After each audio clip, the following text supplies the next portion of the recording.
Starbucks announced on Tuesday that they're going to increase wages. Woohoo! Right? That's a great position, except it's not. Because they are only going to increase wages, according to Howard Schultz on the call with investors, for non-unionized stores. This is a way to try to union bust, try to work around the law in order to do so. Starbucks announced Tuesday it was raising pay and expanding training at corporate-owned locations in the United States, but it said the changes would not apply to the recently unionized stores or to stores that may be in the process of unionizing, such as those where workers have filed a petition for a union election.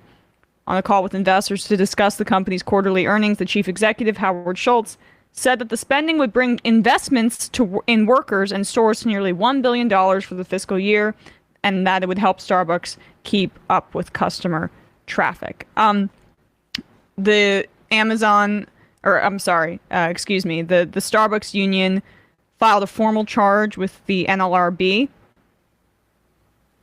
because this is pretty brazen. Well, you think about the logic of it, right? Like the thing that bosses aren't supposed to be able to do, which is to threaten your job or like wages if you unionize. This is sort of like an implicit one of those, right? Yeah. Like it's just to put the put it before the cart before the horse, basically. I mean, first of all, good for all those Starbucks workers who are going to get the wage increase, but thank the unionized workers and know that there's a lot more where that came from, and to continue the tactic that got you this, which is unionizing. Well, who knows if this even stands? Because again, it's dancing. It should be entirely illegal, but it's dancing on that line at the very least.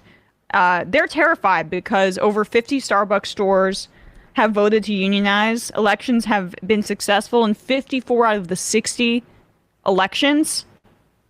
And so the NLRB is essentially going to file a formal complaint here because they're accusing the company of, quote, coercing employees who were voting in the union election by suggesting that it would withhold new benefits if they unionized. Yep.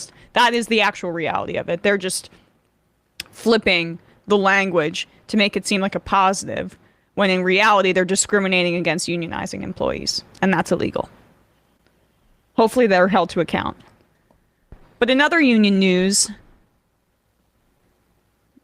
right now, testifying in front of the Senate Budget Committee, Chris Smalls of the ALU is speaking with senators right now.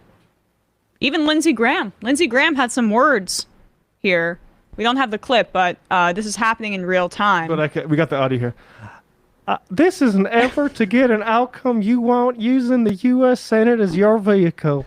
That's your political bias. Yes, that's him talking. That's Lindsey Graham. Thank you for pulling up that that audio as quickly as possible, Matt. Great production.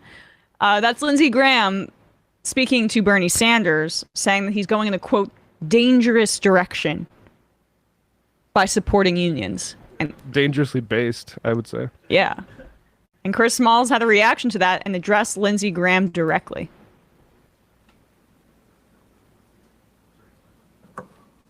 Thank you for having me. Well, first of all, I want to address Mr. Graham.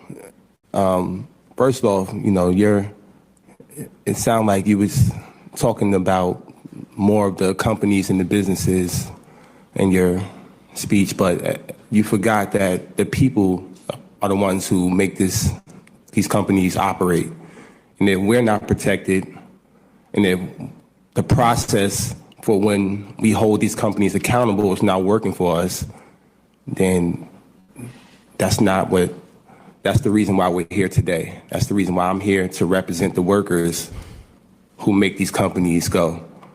And I think that it's in your best interest to realize that it's not a left or a right thing. It's not a Democrat or a Republican thing.